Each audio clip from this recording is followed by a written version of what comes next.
Dans la scène d'ouverture, nous faisons la connaissance de Justin Sanderson, un journaliste renommé pour ses talents d'enquête. Actuellement, à l'aéroport, il se prépare à s'envoler vers Tel Aviv, en Israël. Alors qu'il entre dans le terminal, son regard est attiré par un livre familier posé sur une étagère, intitulé « The End of Civility ». C'est sa propre œuvre. Piqué par la curiosité, Justin s'approche de l'étagère mais est interrompu par un autre voyageur, Joe Beaumont. Joe reconnaît immédiatement Justin et se déclare être un grand admirateur de son travail. Enthousiaste, il lui demande un autographe. En signe d'appréciation, Justin achète lui-même une copie de son livre et la signe pour Joe. Plus tard, alors qu'il attend dans le terminal, Justin parle au téléphone avec sa femme. Elle semble triste de son départ et exprime son sentiment de solitude. Justin lui explique qu'il a été témoin de quelque chose de très inhabituel, ce qui l'a poussé à entreprendre ce voyage pour en savoir plus. Pendant leur conversation, une série de coïncidences étranges attire l'attention de Justin. Nous sommes le 15 octobre, son vol porte le numéro 1015 et un retard imprévu a repoussé l'heure de départ à 10h15 au lieu de 9h30. Finalement, les passagers commencent à embarquer. Justin remarque une famille ayant des difficultés avec leur siège et offre généreusement le sien pour les aider. Il se retire ensuite dans le compartiment principal où il retrouve Joe. En s'installant dans son nouveau siège, il découvre un lecteur MP3 étrange caché derrière le siège devant lui. Intrigué, il branche ses écouteurs et lance la lecture d'un podcast intitulé « Énigmatique » avec un épisode nommé « Le mystère tragique du vol 1015 ». À sa grande surprise, le narrateur parle précisément de ce vol. Le vol disparaîtra des radars pour ne plus jamais être revu. Choqué, Justin continue d'écouter le podcast. Le narrateur révèle le nom du capitaine de vol qui est Donner, ce qui commence à inquiéter Justin. Il presse un autre passager d'écouter le podcast, espérant que ce dernier le rassure. Cependant, l'homme refuse grossièrement et change de siège. Justin, de plus en plus angoissé, continue à écouter. Dans le chapitre suivant, le narrateur prédit qu'un oiseau entrera en collision avec l'avion précisément à 10h21. À sa grande horreur, un oiseau frappe effectivement l'avion à l'heure exacte annoncée, intensifiant sa panique. Dans une tentative désespérée de retrouver son calme, Justin se précipite vers les toilettes. Une fois à l'intérieur, il essaie de se rassurer en répétant à voix basse que le passé est le passé. En proie à une montée de stress incontrôlable, il contorsionne son corps de manière absurde, tentant de reproduire la forme que ferait 10-15 sur une horloge dans un geste presque rituel avant de se soulager. Après cette étrange catharsis, Justin retourne à son siège et appelle un agent de bord, cherchant des éclaircissements sur l'accident avec l'oiseau et le bruit inquiétant du moteur. Cependant, l'agent de bord prétend ne rien savoir de tels incidents et refuse même la demande de Justin de parler au capitaine, affirmant qu'il ne veut pas créer de scènes inutiles. Frustré et pris de panique, Justin éclate en colère, une réaction inhabituelle pour lui. Réalisant rapidement son erreur, il s'excuse auprès de l'agent de bord, promettant de se calmer.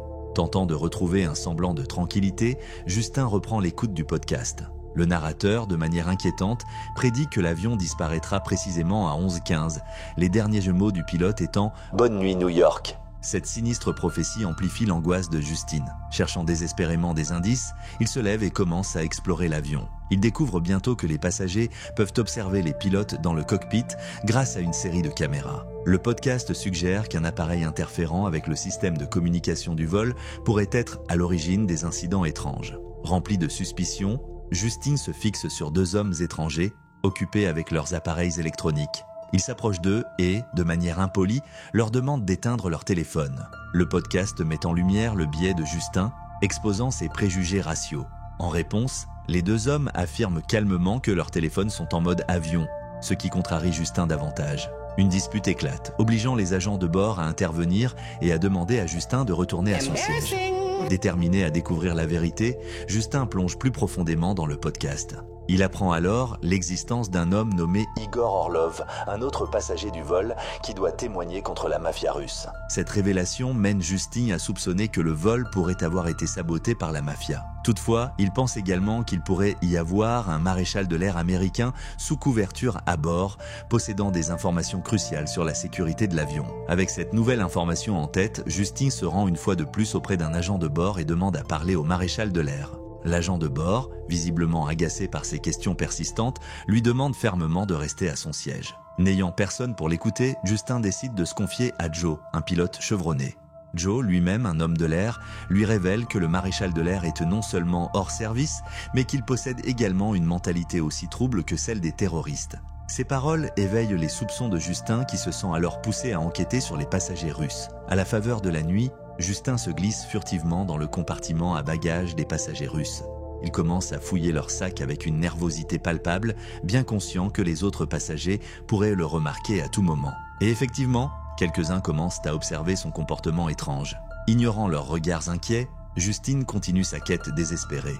En essayant d'ouvrir un compartiment supérieur, il fait tomber un sac sur l'un des passagers russes, déclenchant une scène tumultueuse. Les deux hommes en viennent rapidement à se disputer. En pleine altercation, Justin crie que la mafia russe prévoit d'exécuter Igor Orlov, jetant une onde de choc parmi les passagers. Même Igor Orlov, émerveillé de la première classe, apparaît manifestement effrayé et perturbé par cette révélation. Pour calmer le chaos, le capitaine Donner sort du cockpit et ordonne à Justin de cesser de causer des problèmes. Les passagers, désormais armés de leur téléphone, commencent à filmer l'incident, ce qui oblige Justin à retourner, honteux, à son siège. Justin relance son podcast.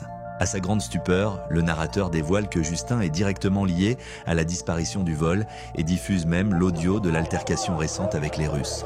Justin, abasourdi, n'a pas le temps de digérer cette révélation avant que le capitaine Donner ne l'emmène pour une conversation sévère sur son comportement erratique. Malgré les remontrances du capitaine, Justin continue de défendre sa position. Il avertit désespérément le capitaine de ne jamais prononcer la phrase « Bonne nuit New York », affirmant que ce seront les derniers 6 mots qu'ils entendront avant la disparition du vol. Ces avertissements sont interprétés comme les divagations d'un homme en crise, renforçant l'impression qu'il traverse un épisode psychotique. Peu de temps après, le maréchal de l'air révèle enfin son identité et arrête Justin pour avoir menacé tout le vol. Justin est maintenant assis aux côtés du maréchal de l'air américain qui lui assure qu'il recevra une aide psychologique dès leur atterrissage. Néanmoins, Justin tente toujours de la convaincre qu'il ne traverse aucune crise mentale et affirme qu'il possède des preuves de ce qui est sur le point de se produire. Cependant, cela ne suffit pas à persuader le maréchal de l'air, qui se rend ensuite auprès du pilote pour une discussion. Pendant son absence, Joe s'approche de Justin et exprime sa foi en lui. Il suggère également que le simple fait d'être à bord de cet avion signifie que tout est possible. Après mûre réflexion, Justin propose que Joe, étant lui-même pilote, prenne le contrôle de l'avion et le fasse atterrir au Canada ou dans un endroit plus sûr avant qu'il ne disparaisse. Pour cela, Joe a besoin d'un code d'accès pour entrer dans le cockpit. Justin, convaincu que le code est 1015, car tout ce qui se passe ici tourne autour de ce nombre, lui transmet cette information. Avec cette information, Joe entre dans le cockpit, neutralise le capitaine et prend de force le contrôle de l'avion. Cela provoque la panique parmi les passagers, mais avant qu'ils ne puissent réagir, Joe abaisse la pression de la cabine, ce qui finit par faire perdre connaissance à tout le monde. Dans un tournant choquant des événements, il prononce alors les mots hantants « Bonne nuit New York ». Plus tard, nous retrouvons Justin échoué sur le rivage d'une île déserte, une poupée flottante à ses côtés. Il comprend alors que leur vol s'est écrasé dans l'océan. Pris de panique, il scrute l'horizon, mais ne voit aucun autre survivant. Bientôt, il découvre son lecteur MP3, miraculeusement intact, et décide de continuer à écouter le podcast. Le narrateur entame la seconde partie de l'histoire du vol 1015, décrivant les recherches intensives, mais infructueuses, pour retrouver l'avion disparu. Après plusieurs jours, un cargo découvre une petite île où tous les survivants, sauf un, ont réussi à subsister. Le narrateur révèle que Justin Sanderson s'est porté disparu, son corps n'ayant été retrouvé nulle part sur l'île. À ce moment, Justin lève les yeux et voit les passagers et l'équipage du vol s'avancer vers lui, le visage marqué par la colère. Ils le tiennent responsable du crash et, dans une rage collective, l'attaquent violemment, entraînant sa mort. Mais soudain, la scène se dissipe, révélant qu'il ne s'agissait que d'un épisode d'une émission de télévision. Le narrateur reprend la parole. Ce n'était qu'une fiction, une histoire sur un auteur écoutant un podcast créé par quelqu'un, puis écrit par notre scénariste et raconté par moi. Adam Scott, l'acteur principal, va bien.